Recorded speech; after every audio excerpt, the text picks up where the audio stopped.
अब हम लोग देखेंगे what is equipotential surface. Equipotential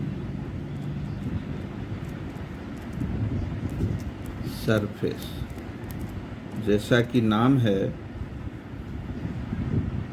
कि किसी भी सरफेस के हर पॉइंट का अगर पोटेंशियल सेम है तो वो कहलाएगा इक्विपोटेंशियल सरफेस। तो any surface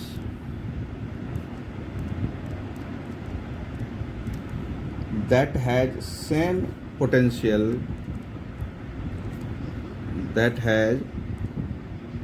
same potential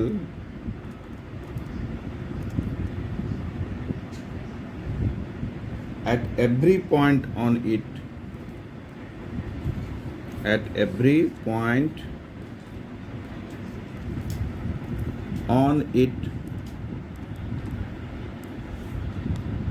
is called equipotential surface.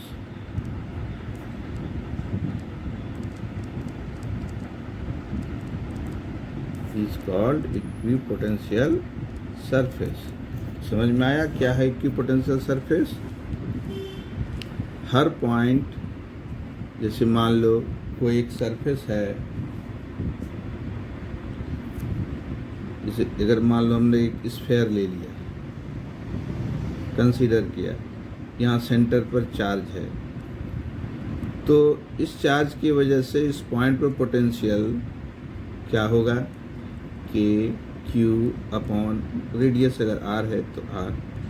इस पॉइंट पर क्या पोटेंशियल होगा, ये भी वही होगा K Q और डिस्टेंस R ही है।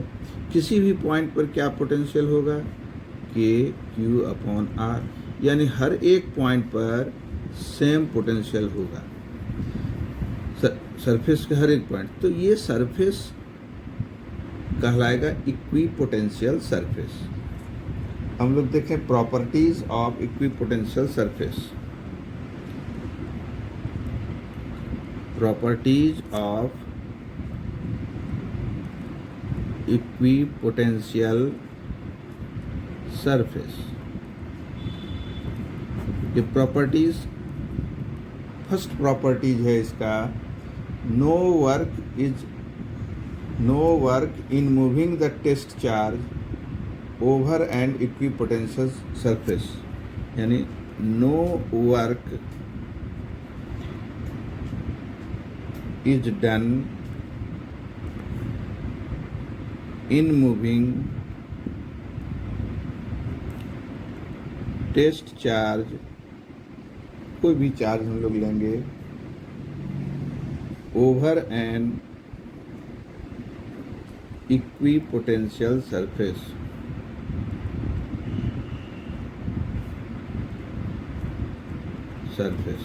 इसका मतलब हुआ कि अगर यहाँ का पोटेंशियल, मान लो ये इक्विपोटेंशियल सरफेस है, समझ में आ गया, यहाँ का पोटेंशियल और यहाँ का पोटेंशियल सेम है। अगर किसी चार्ज को हम यहाँ से यहाँ ले जाएंगे, मूव कराएंगे, तो वर्क डन कितना होगा, तो work done is equal to क्या होता है, charge into potential difference.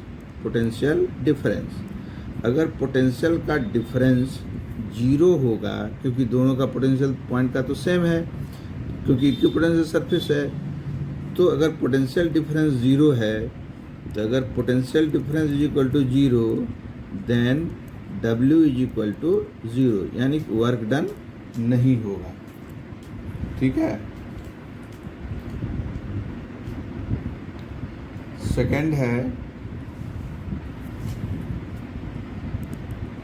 Second properties है, electric field is always normal to the equipotential surface. Electric field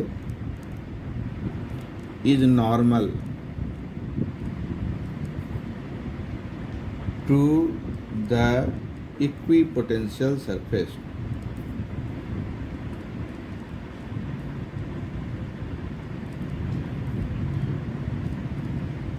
दूसरा प्रॉपर्टी है कि इलेक्ट्रिक फील्ड ऑलवेज नॉर्मल होगा इक्विपोटेंशियल सरफेस पर। तो work done is equal to electric field intensity into displacement, कुछ भी हम लोग लिखे, ये फॉर्मूला होता है। यहाँ पर डिस्टेंस क्या है, मान लो r है, तो ये equal to e d x cos theta. अगर W इक्विपोटेंशियल सरफेस पर वर्क डन 0 है तो e d x cos theta is equal to 0। E और d x electric field intensity 0 नहीं है, डी एक्स डिस्टेंस 0 नहीं है, तो क्या 0 होगा, कॉस थीटा, यानी cos theta is equal to 0 degree और theta is equal to 90 degree. E क्या है, ये थीटा कौन सा एंगल है, इलेक्ट्रिक फील्ड इंटेंसिटी, और जो डिस्प्लेसमेंट इधर से मूव करा है तो इस पर एंगल 90 डिग्री होगा। यानी इलेक्ट्रिक फील्ड इंटेंसिटी हमेशा, direction of electric field intensity always perpendicular होगा।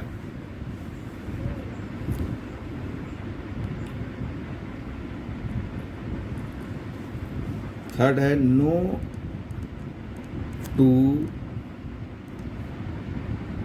equipotential surface can intersect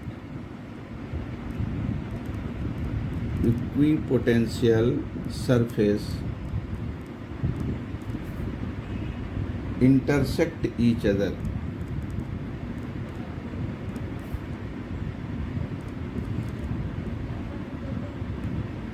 intersect each other यानी दो इक्विपोटेंशियल सरफेस आपस में कभी इंटरसेक्ट नहीं करेगा। अब हम लोग देखेंगे कि equipotential surface of various charge system, equipotential surface due to various charge distribution.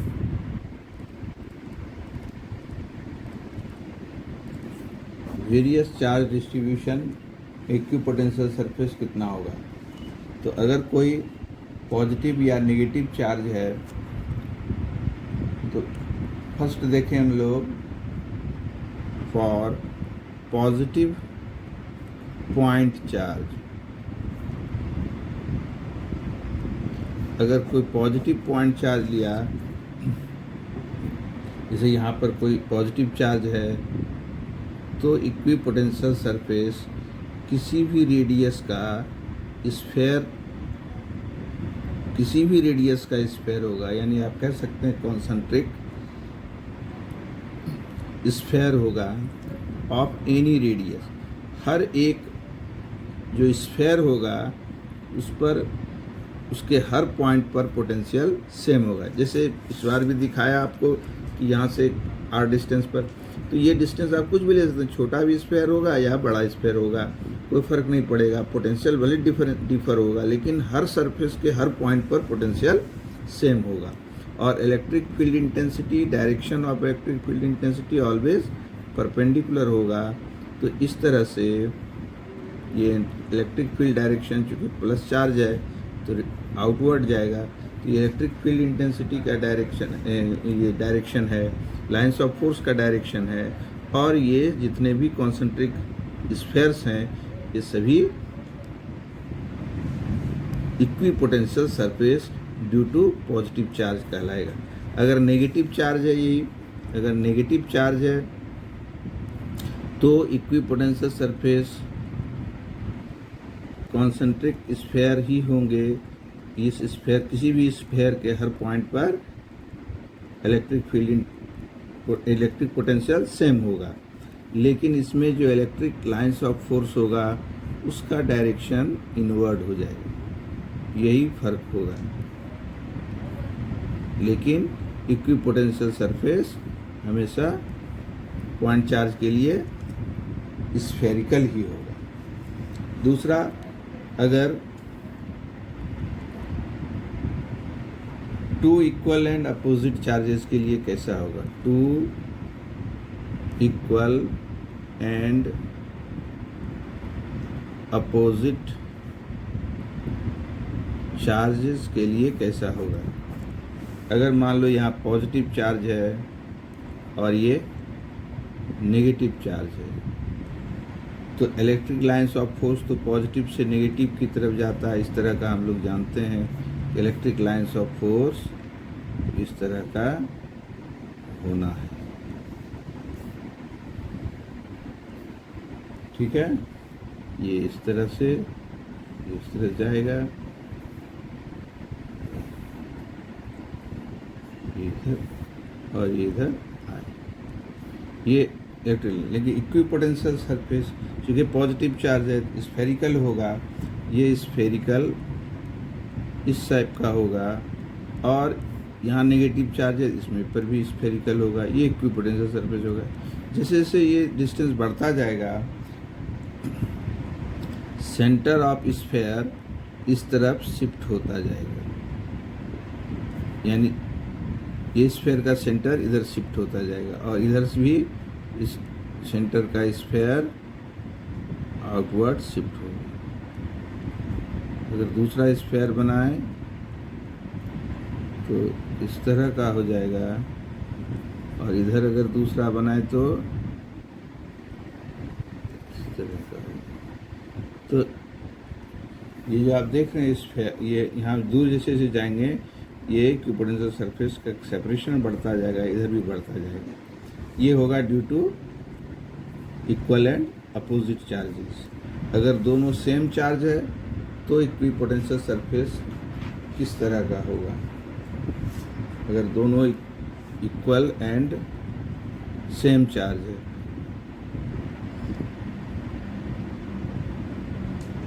To third हम लोग देंगे टू इक्वल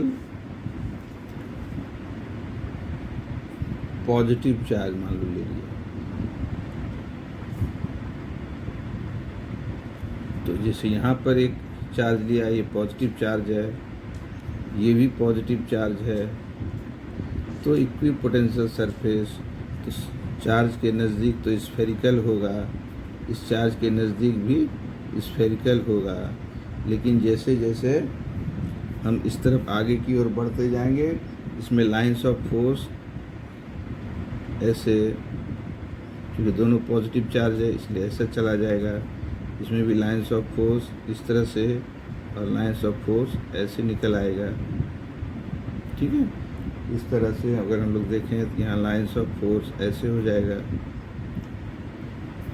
इधर लाइंस ऑफ फोर्स ऐसे हो जाएगा, इधर लाइंस ऑफ फोर्स,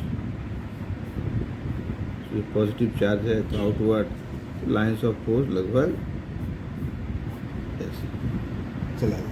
लेकिन इक्विपोटेंशियल सरफेस में रेड ये इस तरह से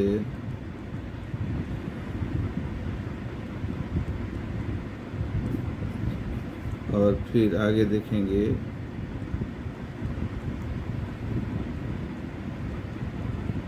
तो इधर नज़दीक इधर दूर होगा,